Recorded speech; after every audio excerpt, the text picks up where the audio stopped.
The billionaire froze mid-stride, his polished leather shoes skidding against the academy's manicured grass as he witnessed something that shattered every assumption about his daughter's world. There, beneath the ancient oak tree where no student was permitted, sat his perfectly dressed daughter Sophia, alongside a barefoot girl in tattered clothes, both bent over textbooks with an intimacy that spoke of months, not moments. The security guard stumbled backward, his radio crackling with static as it tumbled from his trembling fingers. Parents gathering for pickup stared in stunned silence, their designer handbags clutched like shields against this impossible scene. Robert Chen's mind reeled between the daughter he thought he knew, struggling, isolated, failing, and this animated child explaining fractions with joy lighting her face, teaching concepts she'd never grasped to someone society had deemed worthless. "Sir, should we intervene?" his assistant whispered urgently, phone already poised to summon additional security. Who was this homeless girl who had accomplished what Harvard-educated tutors could not? And how long had his daughter been living this secret life that could destroy everything he'd built? Leave a like and share your thoughts in the comments along with the city you're watching from now. Let's continue with the story. 3 months earlier, Emma had pressed her face against the cold iron bars of Maplewood International Academy's gate, watching children her age disappear into a world that might as well have been on another planet. Their crisp uniforms, polished shoes, and confident laughter painted a stark contrast to her own reflection in the puddle at her feet. A 12-year-old girl whose mother sat 20 yards away, rocking back and forth while talking to invisible demons. "Mommy, please be quiet today," Emma had whispered that morning, tucking her mother's torn jacket tighter around Sarah's shoulders. But her mother had suddenly stood and screamed at a passing Mercedes, "Give me back my wings! I left them in your trunk!" The driver had honked and swerved, leaving Emma's cheeks burning with familiar shame. The security guard had noticed her that first day, his hand moving instinctively to his radio. "You can't be here, kid. This is private property." But something in Emma's eyes, not defiance but desperate hunger, had made him pause. "I just want to learn," she had whispered, her voice barely audible above the traffic. "I won't cause trouble. I promise." For weeks, Emma had found ways to slip through the academy's defenses. A loose board in the fence behind the maintenance shed, a gap between the gardener's schedule and the groundskeeper's rounds. She had made herself invisible, crouching behind the ancient oak tree where she could hear lessons drifting through open classroom windows. Mathematics became her obsession. While other children struggled with basic fractions, Emma solved complex equations in the dirt with a broken stick. She had memorized multiplication tables by listening to third graders recite them. She had taught herself long division by watching a teacher's demonstrations through a crack in the wall. The day she met Sophia had been different. Emma had been so absorbed in copying geometry problems onto a scrap of cardboard that she hadn't heard footsteps approaching. "Are you the girl they keep chasing away?" The voice had startled her, but when she looked up, she hadn't seen the usual disgust or pity. Instead, Sophia's eyes held something Emma had never encountered before: genuine curiosity. "I can't understand any of this," Sophia had confessed, gesturing to her pristine textbook. "Everyone thinks I'm stupid because my dad is rich. They say he pays the school to keep promoting me." Her voice had cracked with vulnerability that money couldn't mask. That afternoon, under the protective canopy of the oak tree, Emma had discovered something remarkable. Teaching Sophia wasn't just about mathematics, it was about connection. For the first time in her life, someone listened to her not with pity but with respect. Someone valued her mind, not despite her circumstances but because of what she could offer. Neither girl realized that their secret friendship was about to collide with a world that would test everything they believed about loyalty, love, and the bridges that can be built between two impossibly different lives. The friendship that bloomed between Emma and Sophia under the oak tree defied every social boundary that Boston's elite had carefully constructed. Each day at exactly 12:35 p.m., when the lunch bell released Maplewood's privileged students into their manicured courtyard, Sophia would slip away from her classmates' whispered gossip and designer lunchboxes to find Emma waiting in their secret sanctuary. Emma always arrived first, her bare feet silent on the soft grass, carrying nothing but a crumpled paper bag containing whatever scraps she had managed to gather that morning. Sometimes it was day-old bread from a sympathetic bakery worker, other times just crackers she had bought with coins collected from her mother's begging. But her real treasure was always the same, a worn pencil stub and whatever clean surfaces she could find to write on, receipt backs, discarded homework papers, even the smooth bark of the oak tree itself became her classroom materials. Sophia's arrival was a study in contrasts. Her leather shoes clicked precisely on the academy's stone pathways until she reached the grass, where she would carefully remove them before settling beside Emma. Her lunchbox, prepared by the family's chef, contained gourmet sandwiches and fresh fruit that she immediately offered to share. But what she truly brought to their meetings was something more precious than food, questions that revealed the depth of her academic struggles. "I don't understand why they make us memorize all these formulas," Sophia had confessed during their second week together, frustration evident in her voice. "The teachers explain it once, then expect us to know everything perfectly." Emma had taken Sophia's pristine mathematics textbook with reverence, her dirt-stained fingers careful not to mark the crisp pages.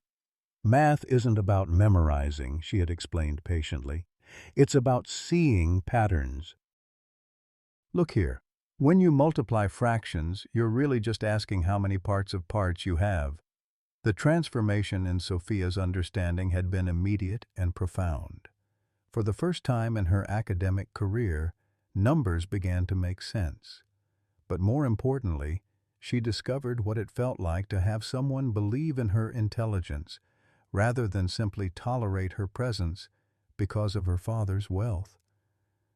As autumn deepened into winter, their friendship evolved beyond tutoring sessions into something neither girl had experienced before: unconditional acceptance. Emma shared stories of her life on the streets, describing how she kept her mother safe during Sarah's episodes of screaming at passing cars or running from imaginary monsters. She spoke of the nights they spent huddled in doorways, of the constant hunger that gnawed at her stomach, and of the dreams that kept her going despite everything. "Sometimes I pretend I'm sitting in a real classroom," Emma had whispered one particularly cold afternoon, her breath visible in the frigid air. "I imagine raising my hand to answer questions, having a desk of my own, books that aren't torn or water damaged." Her voice had carried such longing that Sophia felt her own eyes fill with tears.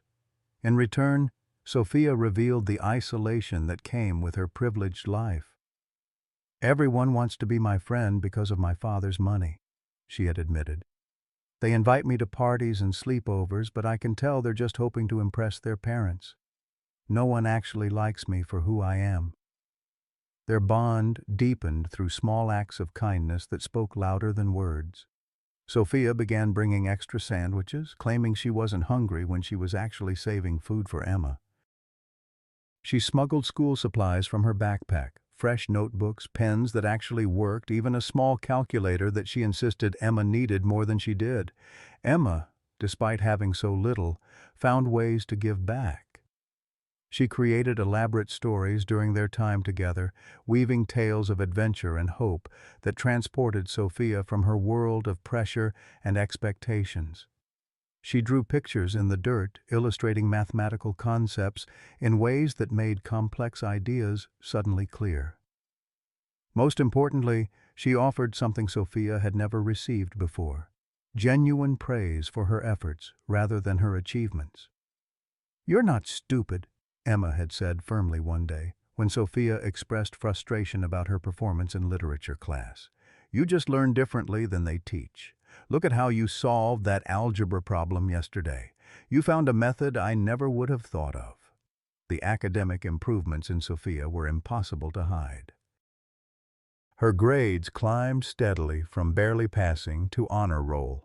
Teachers who had previously written her off as another wealthy student coasting on family connections began to take notice of her thoughtful questions and creative problem-solving approaches.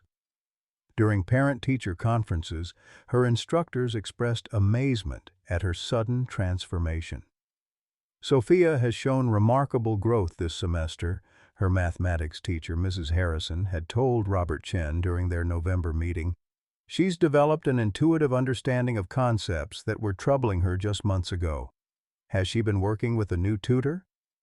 Robert had accepted the praise with typical parental pride, assuming the expensive tutoring programs he had arranged were finally showing results. He never suspected that his daughter's academic breakthrough was happening under a tree with a homeless girl who had never set foot in a formal classroom. As winter approached, both girls began to understand that their friendship existed in a fragile bubble that could burst at any moment. They developed elaborate signals and backup meeting spots in case their usual location was discovered. Emma memorized Sophia's class schedule so she would know when it was safe to approach the school grounds. Sophia learned to time her absences from lunch carefully, never staying away long enough to attract attention from teachers or administrators. The risks they took for each other grew bolder as their trust deepened. Emma began slipping handwritten notes through the fence, offering encouraging words before Sophia's tests, or simply letting her know she was thinking of her. Sophia started leaving small gifts hidden in their meeting spot: warm gloves for Emma's cold hands, granola bars wrapped in napkins, even a small blanket that she claimed she no longer needed. Their conversations evolved beyond academics to dreams and fears that neither had shared with anyone else. Emma spoke of her desperate wish to see her mother healthy again, to have a real home where they could be safe and warm. She described her fantasy of attending college someday, of becoming a teacher who could help other forgotten children discover their potential. Sophia confessed her terror of disappointing her father, her feeling of being trapped by expectations she could never meet. She worried that she would spend her entire life living up to someone else's definition of success rather than discovering her own passions and talents. "What if we could run away together?" Sophia had asked one day, her voice carrying the wistful tone of someone testing the boundaries of possibility. "We could find a place where none of this matters, where you could go to school and I could just be myself." Emma had smiled sadly, understanding the impossibility even as her heart ached with the beauty of the dream. "Your father would find you," she had replied gently, "and I can't leave my mother. She has no one else." Neither girl realized that their secret was about to be exposed in the most dramatic way possible. They had no way of knowing that Robert Chen had decided to make a surprise visit to the academy that day, or that his route to the administrative building would take him directly past their hidden sanctuary under the oak tree. As December's chill settled over Boston, Emma and Sophia continued their daily meetings, each treasuring what they sensed might be borrowed time. They studied mathematics and literature together, shared meals and stories, and created a friendship that transcended every social barrier their world had erected. The oak tree had become their sanctuary, a place where a billionaire's daughter and a homeless girl could discover that the most profound connections form not despite our differences, but because of our shared humanity.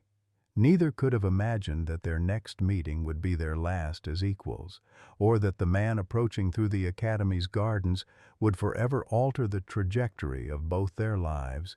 The black SUV convoy rolled through Maplewood International Academy's gates with the quiet authority that accompanied Robert Chen wherever he went. Students paused mid-conversation to watch the procession, Teachers straightened their postures instinctively, and even the groundskeepers seemed to move with more purpose. Robert's unannounced visits to the academy were rare. His schedule of board meetings, oil pipeline negotiations, and international conference calls typically left little time for casual school drop-ins. But today was different.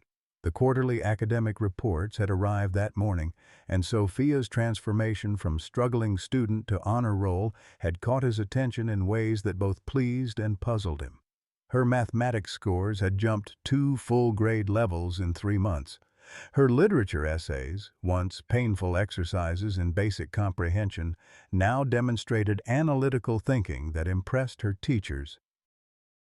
Most remarkably, her confidence had blossomed in ways that expensive therapy sessions and elite tutoring programs had never achieved. "Sir, would you like me to arrange a meeting with the headmaster?" his assistant Marcus asked as they approached the main building. "Not yet," Robert replied, his businessman's instincts telling him that scheduled meetings often revealed less than unguarded observations. "I want to see what she's actually doing here. Let's take a walk around the grounds first."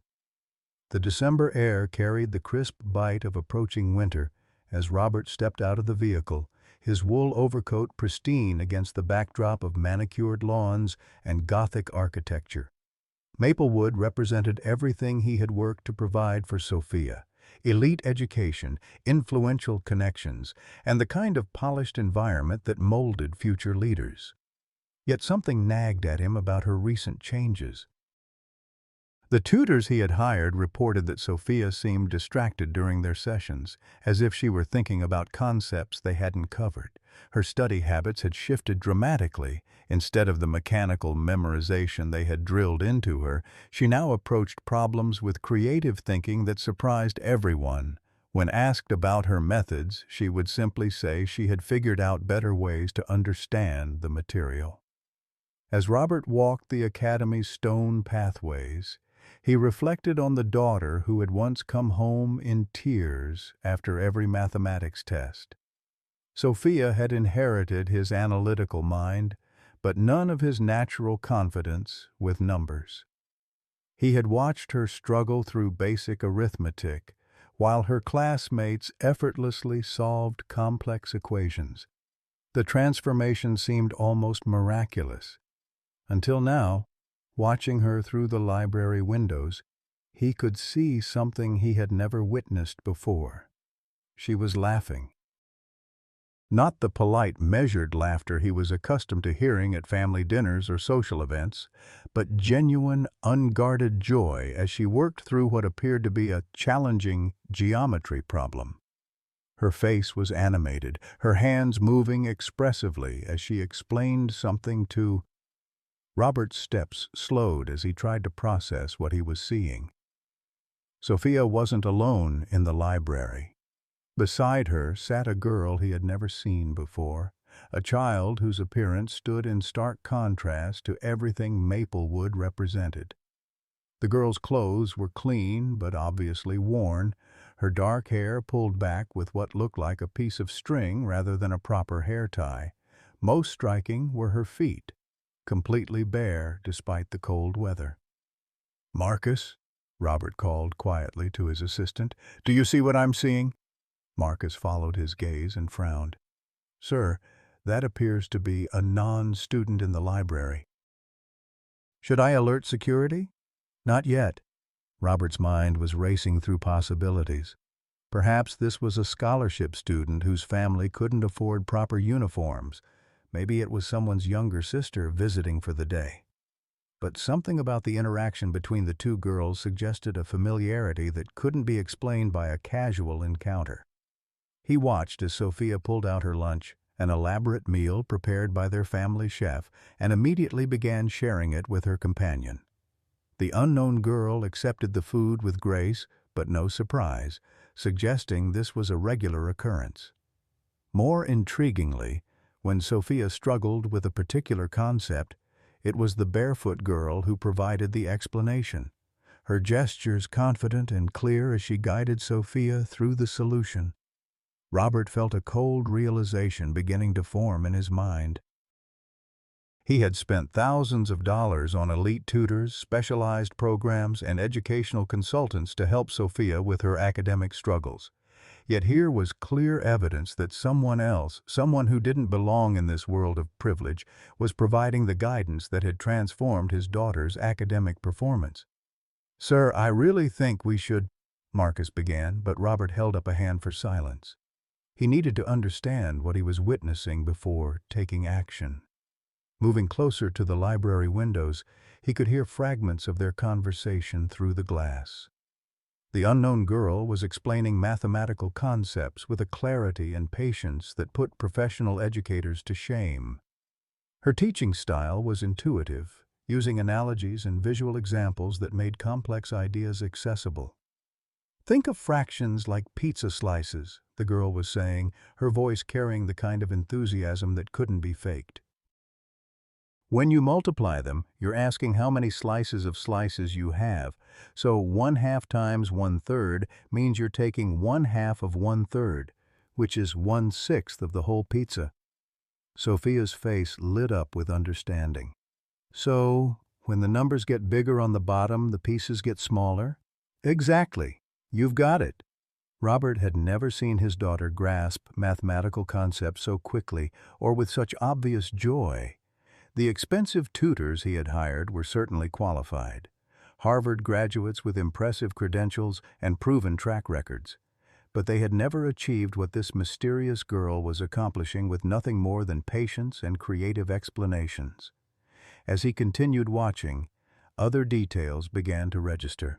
The girl's notebook was a collection of loose papers held together with rubber bands. Her pencil was worn down to barely more than an inch, yet her handwriting was neat and precise, her problem-solving approaches elegant and efficient. When she worked through equations, she showed the kind of mathematical intuition that couldn't be taught. It was simply natural talent refined through passionate practice. "Who is she?" Robert murmured, more to himself than to Marcus. "Sir, perhaps we should ask the headmaster. If there's an unauthorized person on campus—" "Look at them, Marcus."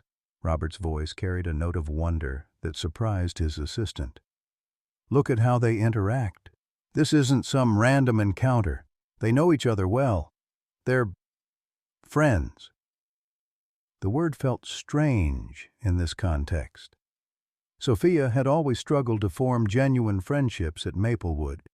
Her classmates were polite but distant, their relationships complicated by awareness of her family's wealth and influence. Robert had assumed this was normal, the natural reserve that came with their social position, but watching his daughter now, he realized he had never seen her completely relaxed with a peer before. As the lunch period drew to a close, Robert watched the two girls carefully pack up their materials. The unknown girl gathered her makeshift supplies with obvious care, treating each worn pencil and crumpled paper as precious. Sophia, meanwhile, pressed what appeared to be additional food wrapped in napkins into her friend's hands, a gesture so natural it spoke of routine rather than occasional charity. "They meet regularly," Robert realized aloud. "This has been going on for some time." "Sir, what would you like me to do?" Robert was quiet for a long moment, his mind processing implications and possibilities. His daughter had found something at this school that all his money and connections hadn't been able to provide, a genuine friend who valued her for herself rather than her family's status.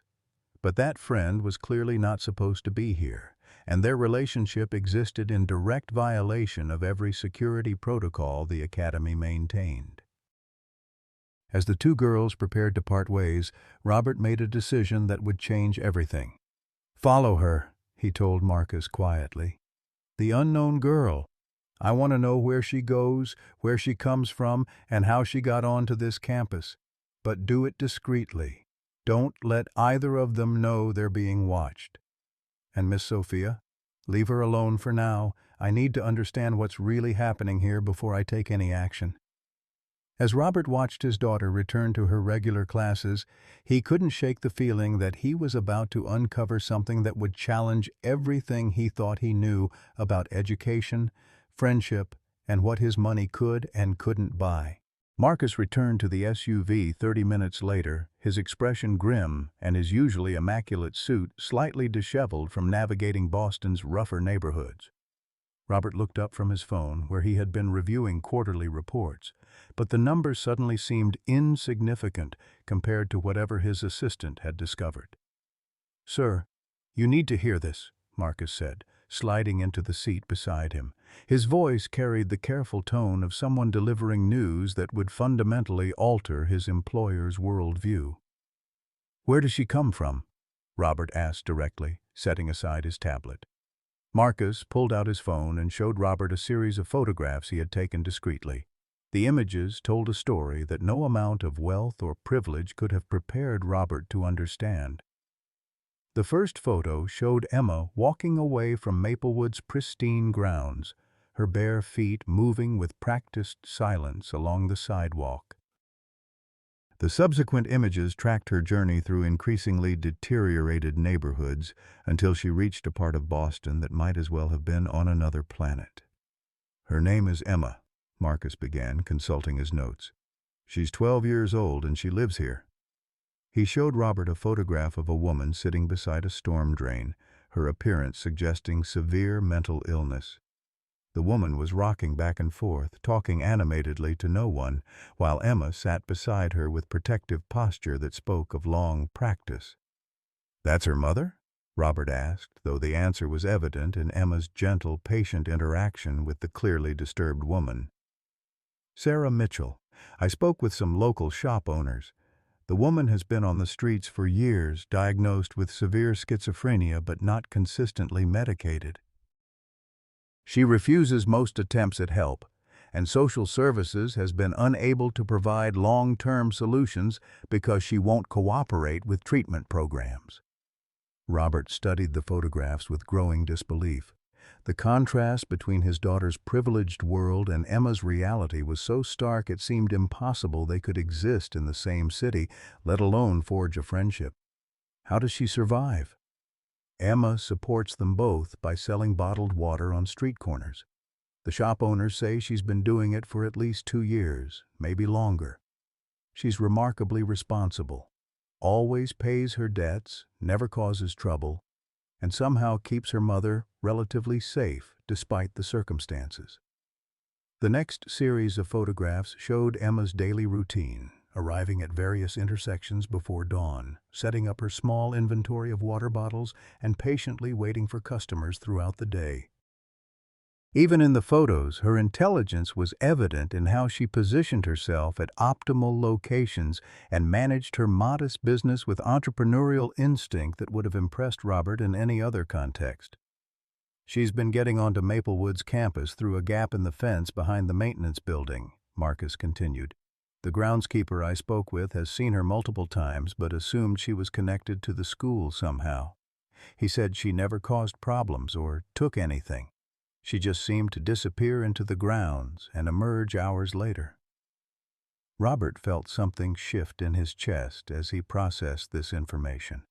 For months, he had been crediting expensive tutoring programs and elite educational methods for his daughter's transformation. The reality was that a homeless 12-year-old with no formal education beyond elementary school had accomplished what Harvard-trained tutors could not. "There's more, sir," Marcus said carefully. "I managed to speak with a woman named Linda Martinez, who runs a small food stand in the area. She told me that about 2 years ago she sponsored Emma's education for a brief period, paid for uniforms, supplies, and tuition at a local public school." "What happened?" "Miss Martinez immigrated to the UK for family reasons. When her sponsorship ended, Emma was forced to leave school.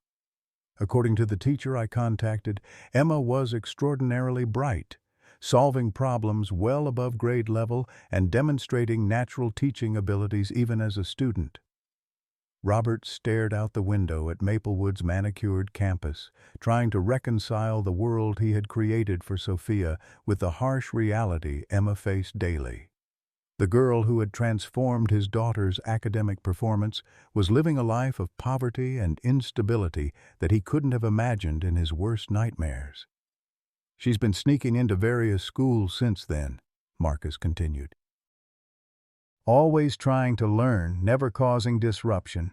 Security guards at 3 different institutions confirmed seeing her lurking around educational facilities, but she would disappear whenever they tried to approach her.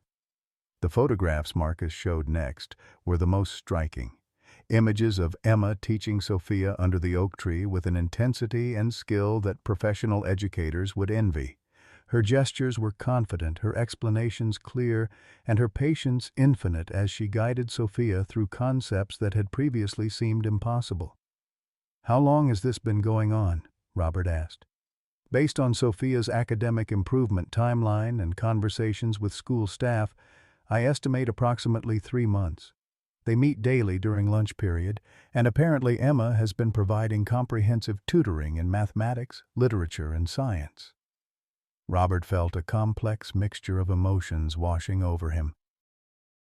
Pride in his daughter for forming such a meaningful friendship despite social barriers, amazement at Emma's extraordinary abilities despite her circumstances, and something approaching shame at his own assumptions about education, privilege, and worth.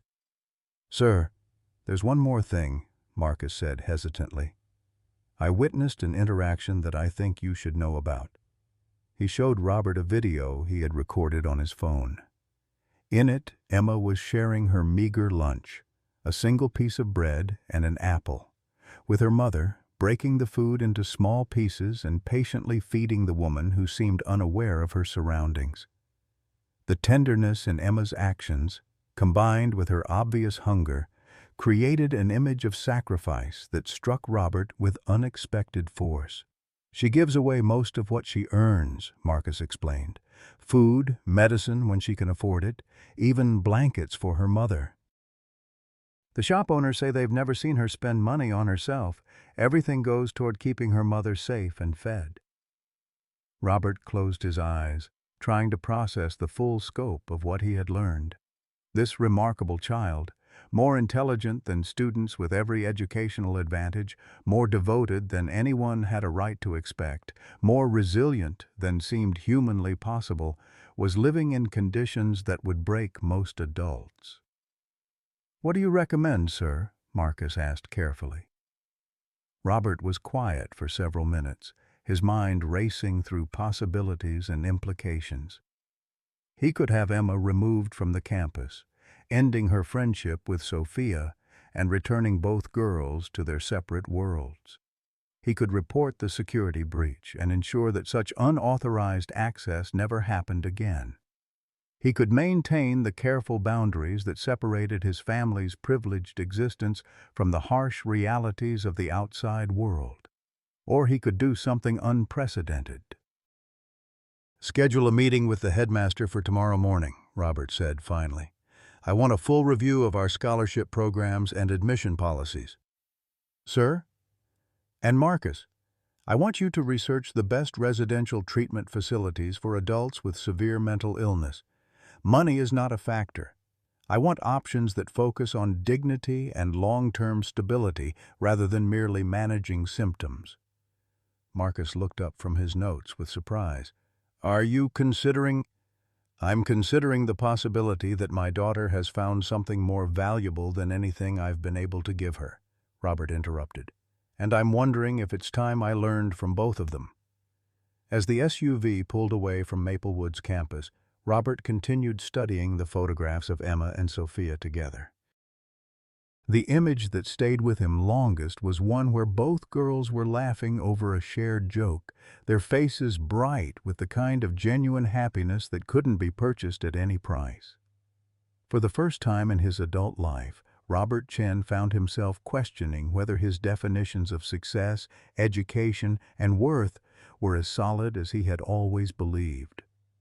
The homeless girl who had transformed his daughter's life was about to transform his own understanding of what truly mattered. Tomorrow would bring decisions that would forever alter the trajectory of 3 lives. But tonight, Robert sat in his luxury vehicle planning the most important investment he had ever made, one that couldn't be measured in dollars or returns, but in the simple recognition of extraordinary worth in the most unexpected place. The confrontation came the next day, swift and inevitable as winter lightning. Emma arrived at their usual meeting spot beneath the oak tree, her bare feet silent on the frost-covered grass, carrying the familiar collection of crumpled papers and her worn pencil stub. The December air bit at her exposed skin, but she barely noticed.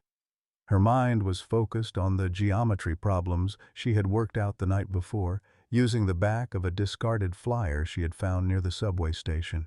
Sophia was already waiting, but something was different. Her usual bright smile was replaced by nervous tension, her hands fidgeting with the corner of her textbook. The lunchbox beside her remained unopened, and she kept glancing toward the main building as if expecting something terrible to emerge from its Gothic facade. "What's wrong?" Emma asked immediately, settling onto the grass with the practiced grace of someone accustomed to making any surface into a comfortable seat. "My father," Sophia whispered, her voice barely audible above the distant sounds of other students enjoying their lunch period. "He was here yesterday. He never comes to school unless something's wrong." Emma felt a familiar chill that had nothing to do with the winter air. She had always known their friendship existed on borrowed time, that eventually the two worlds they came from would collide in ways that couldn't be ignored or explained away. "Did he see us?" "I don't know, maybe. I keep thinking about what he'll do if he finds out about—" Sophia gestured helplessly between them. "About us. About how different we are." Before Emma could respond, the sound of approaching footsteps made both girls freeze. Through the scattered trees surrounding their sanctuary, they could see a small group advancing across the academy's pristine lawns, two security guards flanking a tall man in an expensive overcoat whose bearing commanded attention even at a distance. Robert Chen moved with the measured confidence of someone accustomed to owning every space he entered. His presence seemed to alter the very atmosphere around him, making the carefully maintained grounds feel somehow smaller and more confined. Behind him walked the academy's headmaster, Dr. Whitmore, whose usual authoritative demeanor appeared diminished in the shadow of the school's most influential patron. "Sophia." Robert's voice carried clearly across the distance, calm but with an undertone that suggested this was not a request. "Come here, please." Emma watched her friend's face crumble as the moment they had both dreaded finally arrived. Sophia stood slowly, her movements mechanical as she gathered her belongings with trembling hands. "I'm sorry," she whispered to Emma. "I'm so sorry for everything." "Don't apologize," Emma replied softly, her own heart breaking as she watched Sophia walk toward her father with the resigned gait of someone approaching execution. "You gave me the best months of my life." The conversation that followed was conducted in voices too low for Emma to hear clearly, but she could read the story in their body language. Robert's questions, measured and direct. Sophia's responses, defensive at first, then pleading. Dr. Whitmore's obvious discomfort as he realized the full scope of the security breach that had been occurring under his watch. Emma remained motionless beneath the oak tree, knowing that any movement would only make things worse for Sophia. She had learned long ago that drawing attention to herself in situations like this inevitably led to harsher consequences for everyone involved. Better to stay invisible until the storm passed, even though every instinct told her to run. When Robert finally approached her, his footsteps deliberate on the frozen ground, Emma forced herself to stand and face whatever judgment was coming. She had been thrown out of better places by less powerful people, but something about this moment felt different, more final, and more consequential than simple trespassing. "You're Emma," Robert said, his voice neither kind nor cruel, but filled with the careful neutrality of someone gathering information. "Yes, sir." Emma kept her eyes focused on the ground, her hands clasped behind her back in the posture of respect her mother had taught her during her few lucid moments. "Look at me." Emma raised her head slowly, meeting Robert's gaze with the quiet dignity that had sustained her through countless humiliations. What she saw in his eyes surprised her. Not the anger or disgust she had expected, but something that looked almost like curiosity. "My assistant tells me you've been supporting yourself and your mother by selling water bottles on street corners." "Yes, sir." "And you've been sneaking onto this campus to attend classes you're not enrolled in." "I just wanted to learn." The words came out barely above a whisper. "I wasn't taking anything or hurting anyone. I just wanted to learn." Robert studied her for a long moment, taking in the obvious intelligence in her eyes, the careful posture that spoke of ingrained politeness despite her circumstances, and the threadbare but clean clothing that suggested pride despite poverty. "My daughter's grades have improved dramatically over the past 3 months," he continued. "Her teachers tell me she's developed analytical thinking skills that seem to come from nowhere. When I asked her about it, she finally admitted that someone has been tutoring her." Emma's heart sank as she realized the full scope of trouble she had caused. Not only had her presence on campus been discovered, but she had apparently created problems for Sophia that would extend far beyond a simple trespassing charge. "Sir, please don't punish her," Emma said urgently. "It was my fault. I convinced her to let me stay. She tried to tell me to leave at first, but I kept coming back. If you have to blame someone, blame me." "Actually," Robert said slowly, "I wanted to thank you." The words hit Emma like a physical blow, so unexpected that she actually stepped backward. "Sir?" "For the first time in her academic career, my daughter is excited about learning. She comes home talking about mathematical concepts with enthusiasm I've never seen before.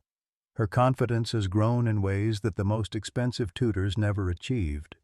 Robert paused, seeming to choose his words carefully.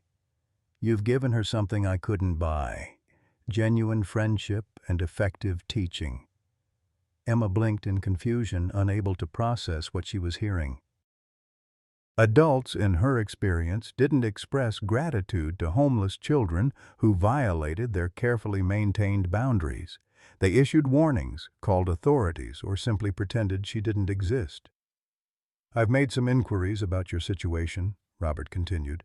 "I understand you've been living on the streets with your mother, who requires medical care you can't provide."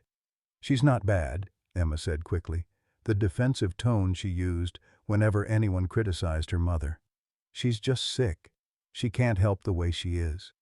"I know, and I think I can help both of you." Emma felt the world tilt around her as Robert's words registered. Help was not something that entered her vocabulary in connection with powerful people. Help came from individuals like Linda Martinez, kind strangers who offered temporary assistance before moving on with their own lives. It didn't come from billionaires who owned schools and commanded rooms full of important people. "I don't understand," she whispered. "What if I told you that there's a place where your mother could receive the medical care she needs, professional treatment from doctors who specialize in her condition, in a facility designed to help her find stability and peace?" Emma's eyes filled with tears she had been holding back for months. The idea of her mother receiving real medical care, of possibly becoming the woman Emma remembered from brief, lucid moments, seemed too wonderful to be real. "And what if I told you," Robert continued, "that there's a place where you could attend school every day, not sneaking around or hiding, but as a legitimate student with books and supplies and teachers who appreciate your abilities?" "I can't pay for anything like that," Emma said, her voice breaking as reality crashed back into the moment. "I don't have money for schools or doctors or anything." Robert smiled, the first genuine warmth he had shown since arriving at their sanctuary. "That's not what I'm asking.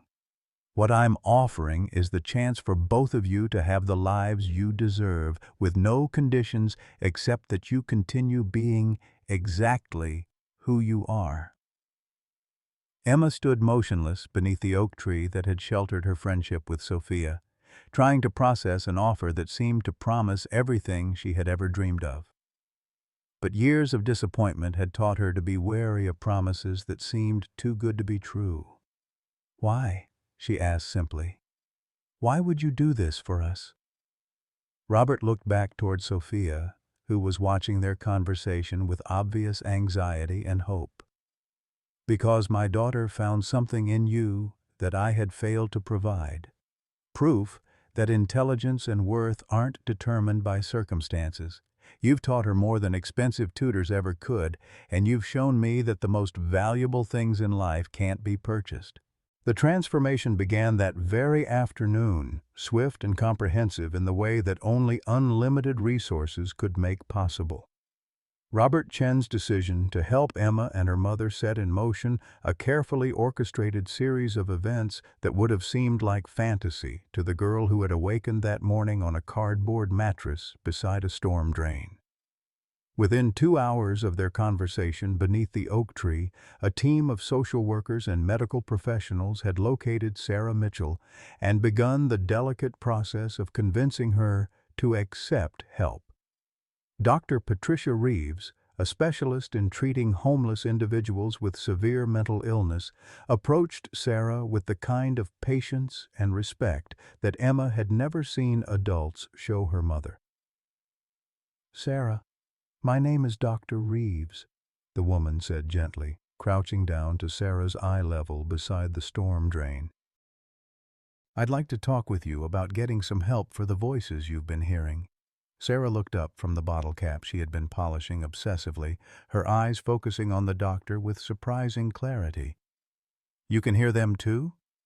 "I can't hear them, but I believe they're very real to you. And I think there are ways we can make them quieter, less frightening." Emma watched this interaction with a mixture of hope and terror. She had spent years protecting her mother from well-meaning officials who approached their situation with clipboards and ultimatums rather than compassion. But Dr. Reeves seemed different. Her voice carried the authority of expertise without the condescension Emma had learned to fear.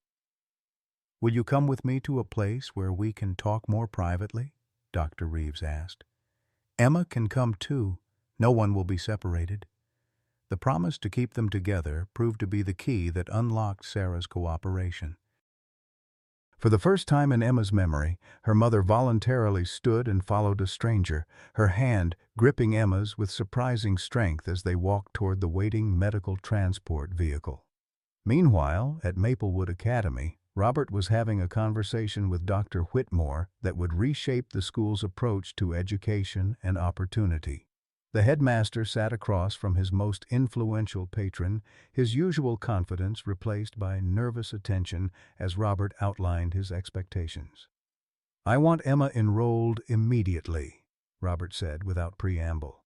"Full scholarship, complete academic support, and integration into Sophia's class schedule wherever possible.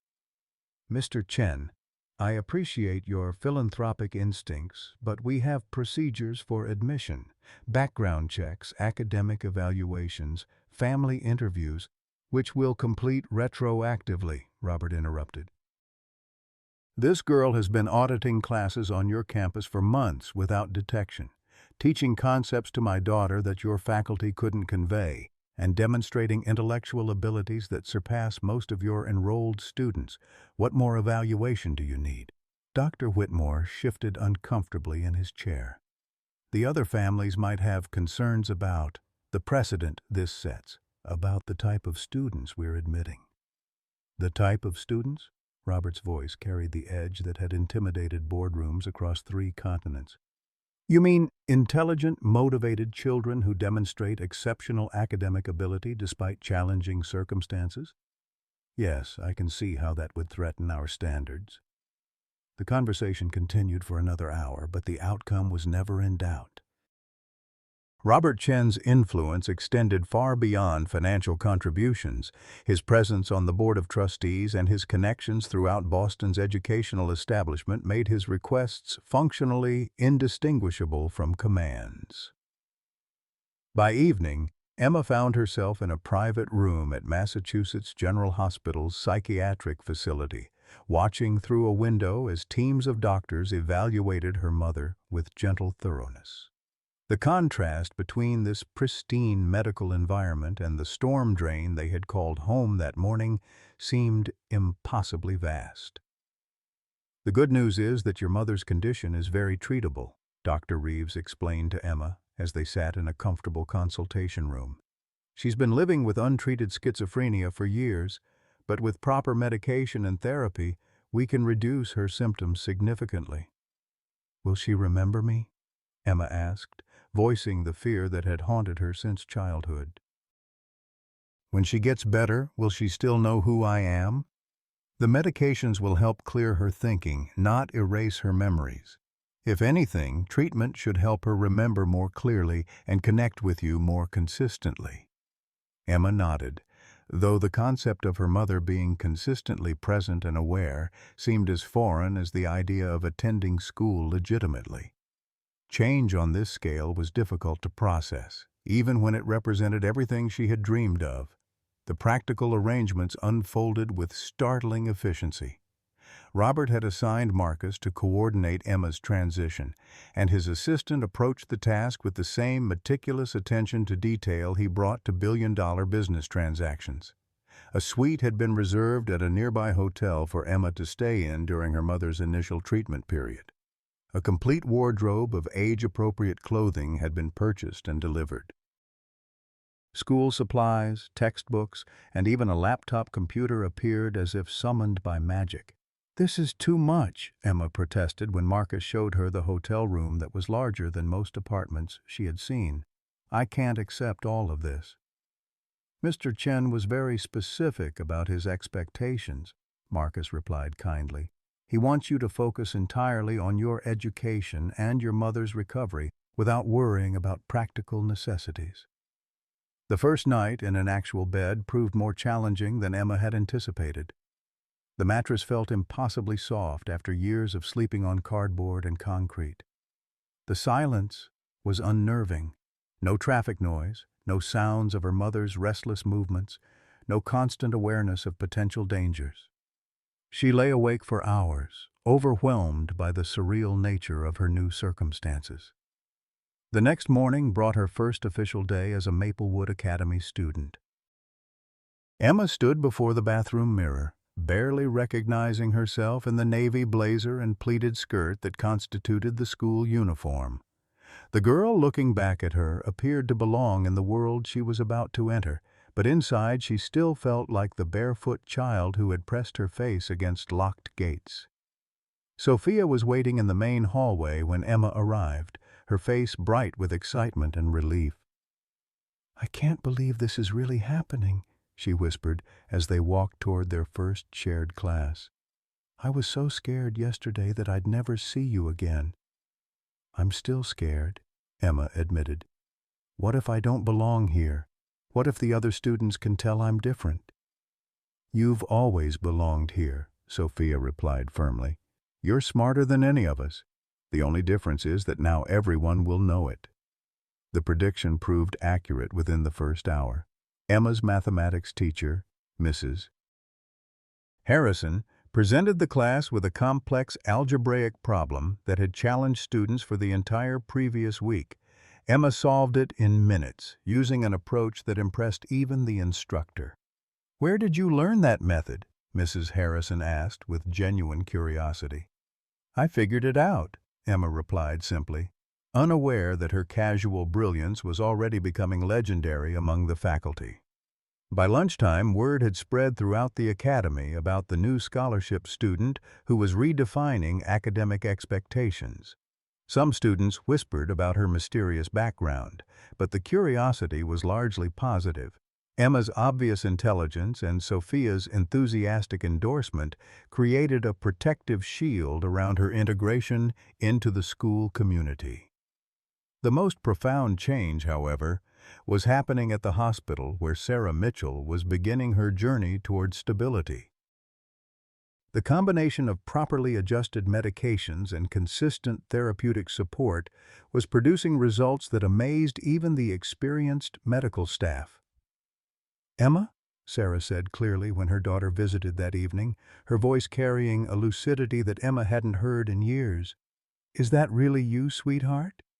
Yes, Mama, Emma replied, tears streaming down her face as she took her mother's hand. It's really me. I feel like I've been sleeping for such a long time, Sarah continued, her eyes focusing on Emma's face with genuine recognition. But I remember you. I remember how you took care of me when I couldn't take care of myself. The conversation was brief. Sarah's energy was still limited as her brain adjusted to treatment, but it represented a breakthrough that both doctors and daughter had hoped for but hardly dared to expect. As Emma returned to her hotel room that night, she reflected on a day that had challenged every assumption she had ever made about her life's possibilities. 24 hours earlier, she had been a homeless child whose greatest ambition was to attend school legitimately. Now, she was an enrolled student at one of Boston's most prestigious academies. Her mother was receiving world-class medical care, and she had been welcomed into a world she had only observed from the outside. The transformation seemed too rapid and too complete to be real, but the homework assignments in her backpack and the promise of visiting her mother again tomorrow confirmed that this was not a dream, but a new reality built on the foundation of one man's recognition of worth where others had seen only poverty. 6 months later, the oak tree that had once served as a secret sanctuary for forbidden friendship now stood witness to something far more beautiful. Two girls studying together in the open, their laughter carrying across Maplewood Academy's grounds without fear of discovery or consequence. Emma sat cross-legged on a blanket, her posture relaxed in a way that would have been impossible during their clandestine meetings, while Sophia sprawled beside her with textbooks scattered around them like fallen leaves. The transformation in both girls was remarkable, though it manifested in different ways. Emma had gained weight, her cheeks now full and healthy rather than hollow with chronic hunger. Her hair, properly cared for and regularly cut, fell in soft waves around her shoulders. Most striking was the change in her posture. The defensive tension she had carried for years had gradually melted away, replaced by the confident bearing of someone who belonged exactly where she was. Sophia's changes were more subtle but equally profound. The anxiety that had once shadowed her every academic interaction had vanished, replaced by genuine enthusiasm for learning that infected her classmates and impressed her teachers. Her grades had stabilized at the top of her class, but more importantly, she approached challenges with curiosity rather than fear. "I still can't believe you figured out that calculus problem before Mrs. Harrison finished explaining it," Sophia said, shaking her head in admiration as she watched Emma sketch out another mathematical proof in her notebook. "It's just pattern recognition," Emma replied, though her modest tone couldn't disguise her obvious pleasure at the compliment. "Once you see how the pieces fit together, the rest follows naturally." Their academic partnership had evolved beyond simple tutoring into genuine collaboration. Teachers now regularly assign them to work together on advanced projects, recognizing that their combined strengths produced insights that neither could achieve alone. Emma's intuitive mathematical genius paired perfectly with Sophia's methodical approach and creative thinking, creating a synergy that elevated both their performances. The broader Maplewood community had initially approached Emma's integration with curious caution, but her obvious brilliance and natural humility had quickly won over even the most skeptical families. Parents who had initially questioned Robert Chen's decision to sponsor a street child found themselves marveling at their own children's improved academic performance after being placed in study groups with Emma. "She explains things in ways that actually make sense," one mother had confided to Robert during a recent school fundraiser. "My son has been struggling with chemistry all year, but after one session with Emma, he finally understood molecular bonding. She has a gift." The changes extended far beyond academics. Emma had discovered talents she never knew she possessed when survival wasn't consuming all her energy. She had joined the school's debate team, where her quick thinking and passionate arguments about social justice issues had earned her regional recognition. Her essay about education inequality had been published in the school's literary magazine and was being considered for a statewide student writing competition. Most remarkably, Emma had begun tutoring other students, not just informally as she had with Sophia, but as part of an official peer tutoring program that Robert had funded at the academy.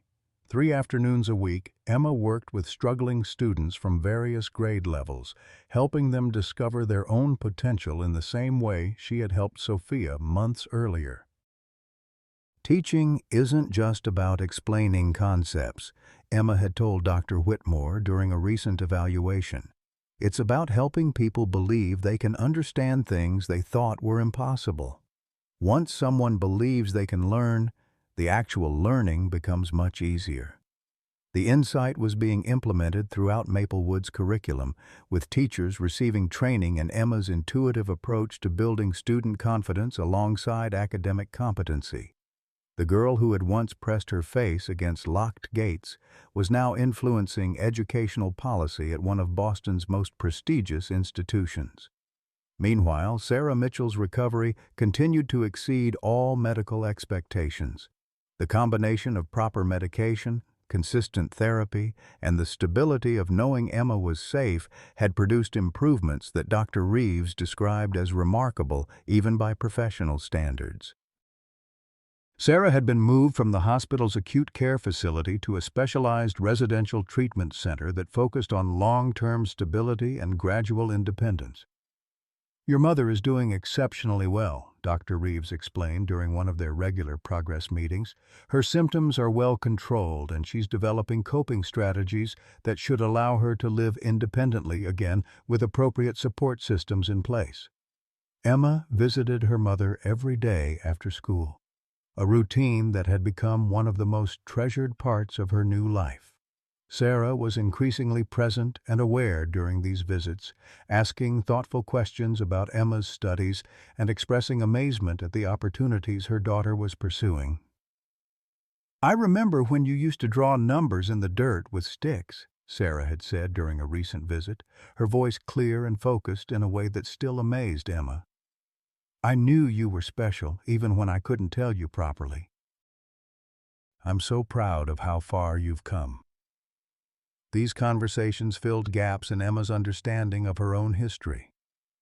Sarah was gradually able to share memories from before her illness became severe. Stories about Emma's early childhood, her father who had died in a construction accident before Emma was old enough to remember him, and the dreams Sarah had harbored for her daughter's future before mental illness made planning impossible. "I used to read to you every night," Sarah revealed one afternoon, tears in her eyes as the memories became accessible again. "You would memorize entire books after hearing them just a few times. Even as a toddler, you had this incredible mind." Robert Chen had been quietly instrumental in orchestrating every aspect of this recovery, though he rarely spoke about his involvement directly. He had personally selected Dr. Reeves based on her innovative approaches to treating homeless individuals with mental illness. He had funded the residential facility where Sarah was living, ensuring it met the highest standards for both medical care and human dignity. Most importantly, he had structured everything to preserve Sarah's autonomy and self-respect, rather than creating dependency. "The goal isn't charity," Robert had explained to Marcus during one of their planning sessions. "It's opportunity. Emma's mother deserves the chance to be the parent she wants to be, just as Emma deserves the chance to reach her full potential." The philosophy had guided every decision, from the gradual nature of Sarah's treatment to the way Emma's integration into Maplewood had been managed. Rather than overwhelming either woman with sudden changes, Robert had orchestrated a careful progression that allowed both to adapt and grow at their own pace. The results spoke for themselves. Emma was thriving academically and socially in ways that exceeded even Robert's optimistic projections. Her standardized test scores placed her in the 99th percentile nationally, and several prestigious universities had already expressed interest in her eventual application despite her young age. More importantly, she had developed genuine friendships beyond her original bond with Sophia, creating a social network that provided support and enrichment. Sarah's progress was equally encouraging. Her treatment team was cautiously optimistic about her prospects for independent living within the next year with appropriate support systems in place. The woman who had spent years talking to invisible demons was rediscovering her identity as a mother, a person, and a survivor of circumstances that had once seemed hopeless. "I've been thinking about what I want to do when I'm ready to leave here," Sarah had told Emma during their most recent visit. "I'd like to work with other families going through what we experienced. Maybe help other children who are trying to take care of parents with mental illness." The idea represented a full circle that even Emma found difficult to fully comprehend. Her mother, who had required constant care and protection, was contemplating a future where she could provide care and protection for others facing similar challenges. As spring transformed into early summer, both girls began planning for the next academic year with excitement rather than anxiety. Emma would be advancing to accelerated classes that would challenge even her exceptional abilities, while Sophia was considering advanced placement courses that had seemed impossible just months earlier. Their friendship had deepened beyond their original teacher-student dynamic into genuine sisterhood built on mutual respect and shared experiences. They studied together, laughed together, and planned futures that seemed limitless in their potential. "Do you ever think about what would have happened if my father hadn't found us that day?" Sophia asked one afternoon as they worked on summer reading assignments beneath their oak tree. Emma considered the question seriously. "I think we would have found each other somehow. Good things have a way of surviving, even when everything else falls apart." The observation carried weight beyond its simple words, reflecting hard-won wisdom about resilience, hope, and the power of human connection to transcend circumstances that seem insurmountable. 2 years after that transformative December morning, Robert Chen stood in the wings of Boston's Symphony Hall, watching his daughter and Emma prepare for what would become a defining moment in both their lives. The annual New England Academic Excellence Conference had drawn the region's brightest students, educators, and philanthropists to witness presentations on innovative educational approaches that were reshaping traditional learning models. Emma, now 14 and poised beyond her years, was adjusting the microphone with the calm confidence of someone who had discovered that her voice mattered. Beside her, Sophia reviewed note cards with the methodical preparation that had become her trademark approach to public speaking. Their presentation, titled "Breaking Barriers: How Friendship Transforms Learning," would challenge fundamental assumptions about educational privilege and intellectual potential. "5 minutes to presentation," the stage manager announced, but neither girl showed signs of nervousness. They had rehearsed their material countless times, but more importantly, they were sharing a truth they had lived together, the story of how genuine connection could overcome seemingly impossible obstacles. Robert felt a complex mixture of pride and humility as he observed them. The transformation in both girls had exceeded every expectation, but perhaps more significantly, they had transformed his own understanding of education, opportunity, and human potential. The businessman who had once measured success solely in financial metrics now found himself evaluating achievements in terms of lives changed and barriers broken. The audience that filled Symphony Hall represented the pinnacle of New England's educational establishment. University presidents, foundation directors, policymakers, and philanthropists whose decisions shaped the futures of thousands of students. Many had come specifically to hear about the Maplewood experiment, as the media had dubbed Robert's unconventional approach to addressing educational inequality. "Ladies and gentlemen," the conference moderator announced, "please welcome Sophia Chen and Emma Mitchell, presenting their research on peer-to-peer learning and educational equity." Emma stepped to the podium first, her bearing reflecting the confidence that came from knowing her ideas had value regardless of their origin. 2 years ago, I was a homeless child who believed that education was something that happened to other people, people with money, stability, and social connections I could never access. Her opening words created immediate silence in the auditorium. This wasn't the typical academic presentation the audience expected, filled with theoretical frameworks and statistical analyses. This was lived experience being transformed into educational philosophy.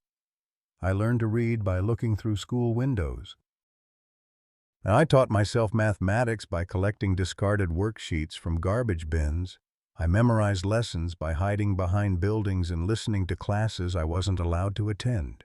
Emma's voice carried no self-pity, only the clear conviction of someone sharing important truths. Sophia joined her at the podium, their partnership seamless after years of collaboration. Meanwhile, I was sitting in the most expensive classrooms money could buy, surrounded by every educational advantage imaginable, yet struggling to understand concepts that seemed effortless for my classmates. The contrast they presented was striking. Emma's journey from exclusion to excellence paired with Sophia's path from privilege to genuine achievement.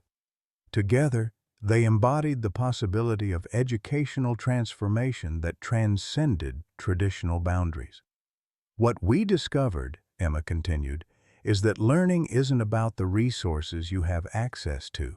It's about the connections you make. When someone believes in your potential and invests in your success, barriers that seemed insurmountable become stepping stones to achievement. They proceeded to share data from the peer tutoring program that had grown from Emma's informal teaching into a structured component of Maplewood's curriculum. Test scores had improved across all grade levels, but more importantly, student confidence and enthusiasm for learning had increased dramatically. Traditional tutoring often reinforces hierarchical relationships, Sophia explained, clicking to a slide showing their research methodology. Professional tutors, despite their qualifications, can inadvertently create distance between themselves and struggling students. Peer tutoring, however, operates on the principle of shared experience and mutual respect. Emma nodded, building on the point. When I help a classmate understand fractions, I'm not just teaching mathematics. I'm demonstrating that understanding is possible. When someone close to your own age and experience masters a concept, it becomes believable that you can master it too. The presentation evolved into a comprehensive examination of educational barriers and solutions that had emerged from their unique partnership. They discussed the psychological impact of perceived intellectual inadequacy, the role of socioeconomic status in educational confidence, and practical strategies for creating inclusive learning environments. The most significant discovery of our research, Emma said, approaching the presentation's climax, is that intelligence and teaching ability exist independent of traditional markers of success. Some of the most effective educators are fellow students who understand struggle from personal experience. Dr. Margaret Thornfield, president of Harvard's Graduate School of Education, leaned forward in her seat as Emma continued. The implications of what these young women were presenting challenged fundamental assumptions about educational preparation and professional credibility. We've documented cases where students who received traditional tutoring for months without improvement achieved breakthrough understanding after just a few peer tutoring sessions, Sophia added, displaying graphs that showed remarkable statistical improvements. The difference isn't in the content being taught. It's in the relationship between teacher and student. The audience was captivated not just by their research, but by the living example they represented. Emma's journey from homeless child to academic achiever was compelling on its own, but the way she had simultaneously elevated Sophia's performance created a model for mutual empowerment that transcended simple charity or mentorship. Our friendship began with academic help, Emma explained, but it evolved into something more powerful, mutual recognition of each other's worth and potential. When you truly believe in someone's ability to succeed, that belief becomes contagious. The presentation concluded with recommendations for implementing peer-to-peer learning programs in various educational settings, from elite private schools to underfunded public institutions. Their research suggested that such programs could address achievement gaps more effectively than traditional interventions while building social connections that strengthened entire school communities. The standing ovation that followed lasted several minutes, but Robert noticed that many audience members seemed more thoughtful than simply impressed.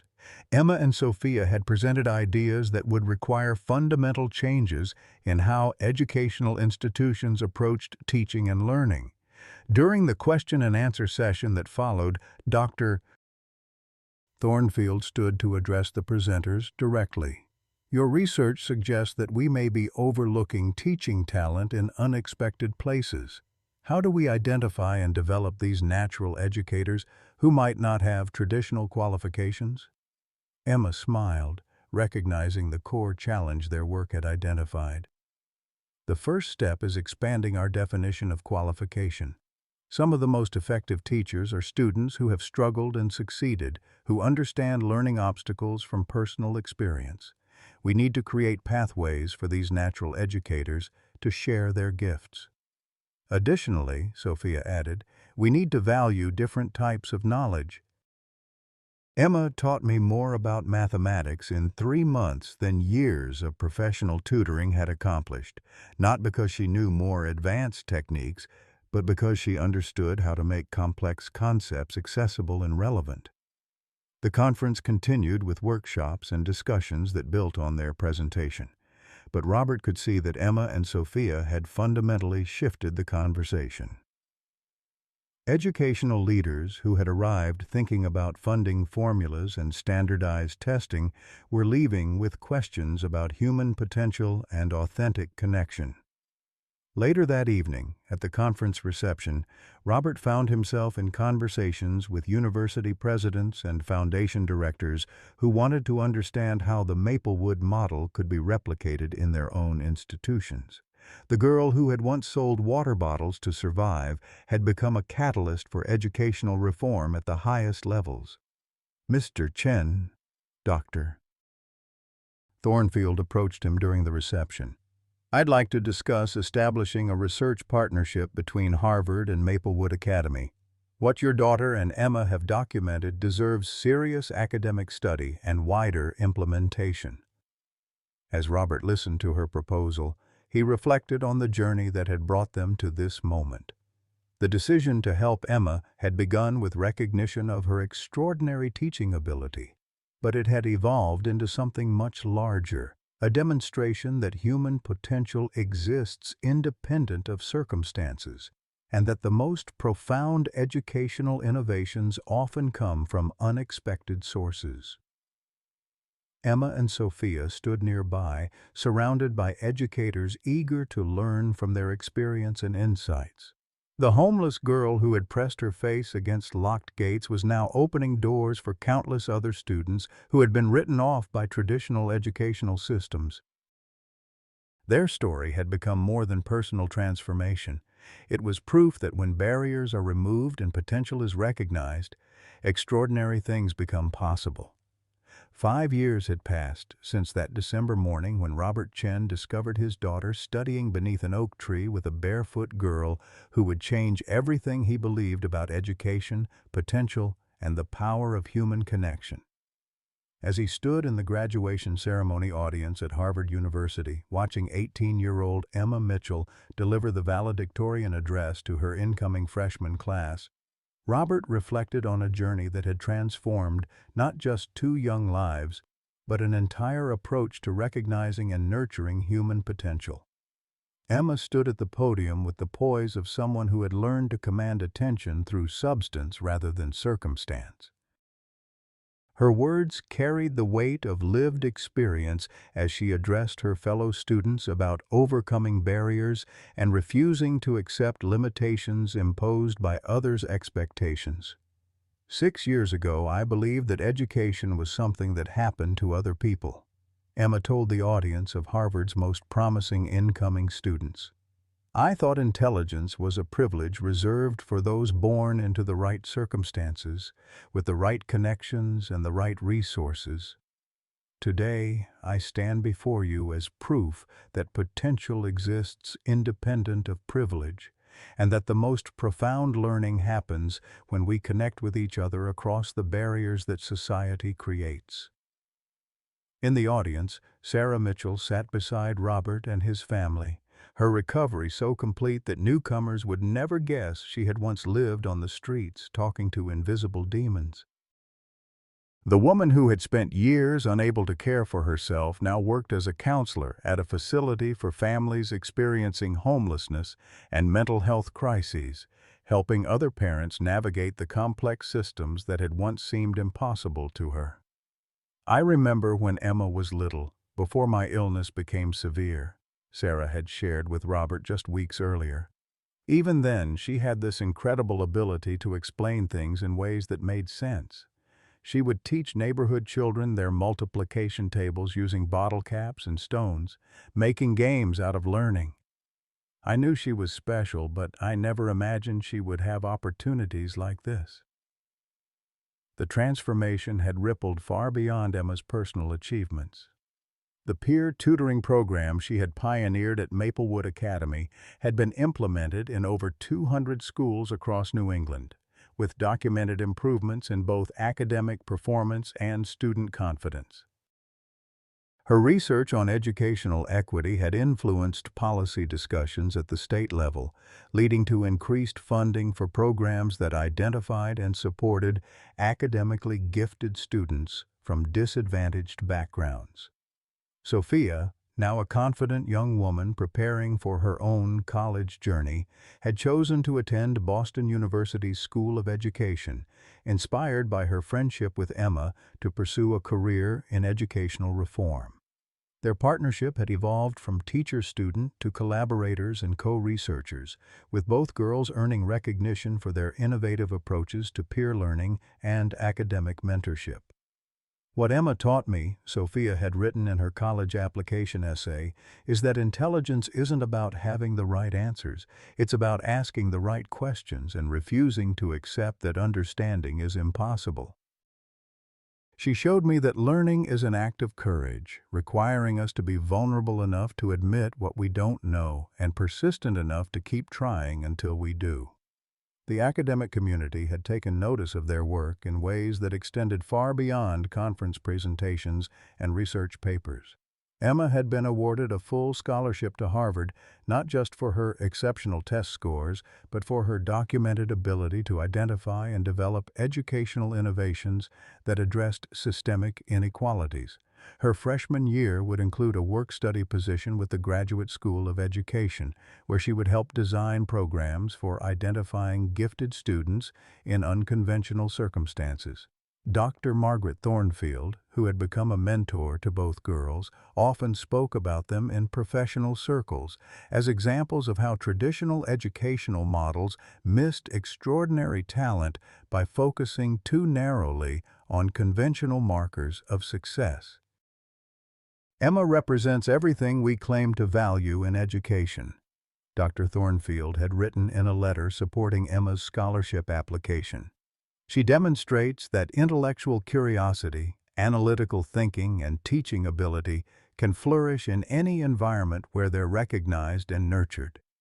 More importantly, she proves that the most effective educators are often those who understand struggle and transformation from personal experience." The financial aspects of Emma's support had been structured carefully to preserve dignity while providing comprehensive assistance. Rather than simple charity, Robert had created an educational foundation that provided scholarships and support services for academically gifted students from disadvantaged backgrounds.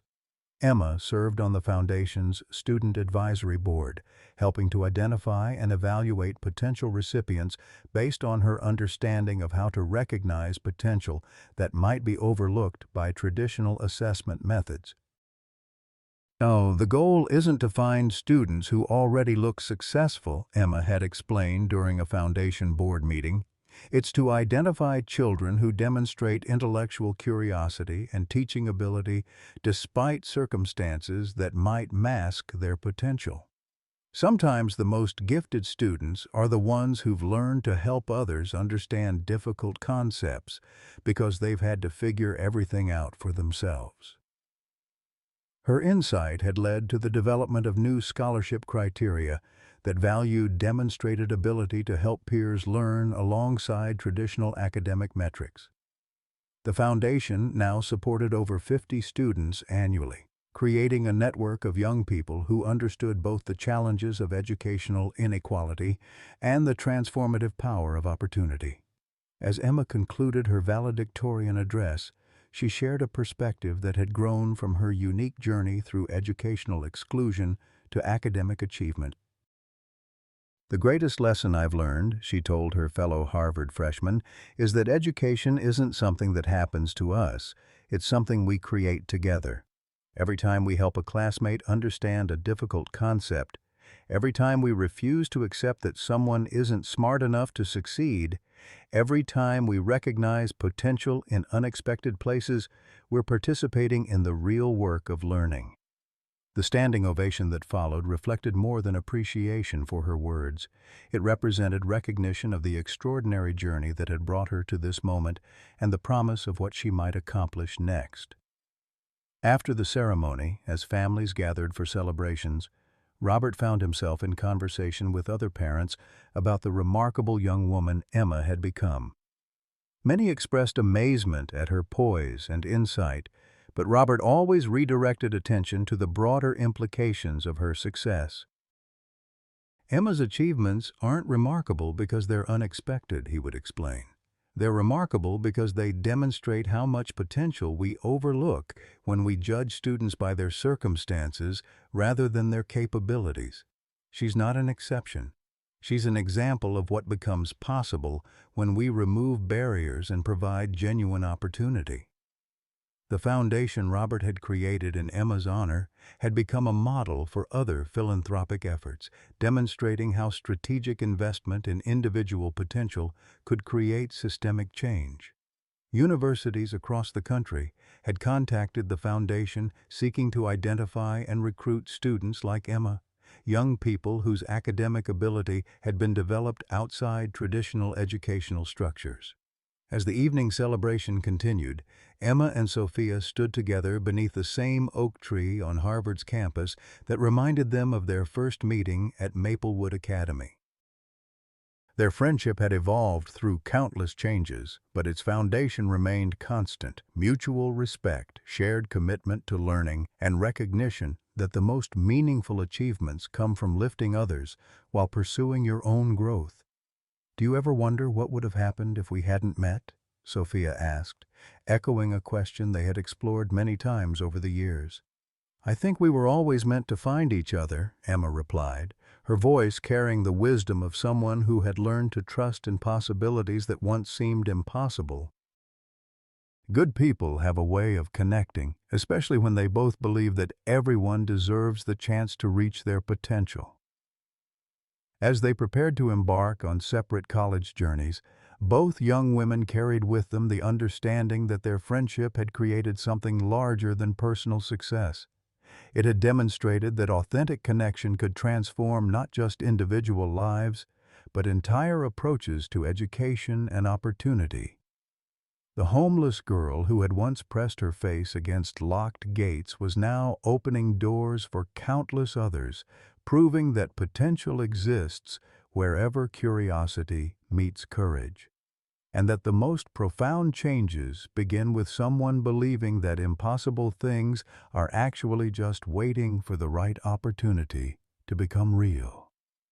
Dear friends, this story of Emma and Sophia reminds us that life's most beautiful chapters often begin with unexpected connections.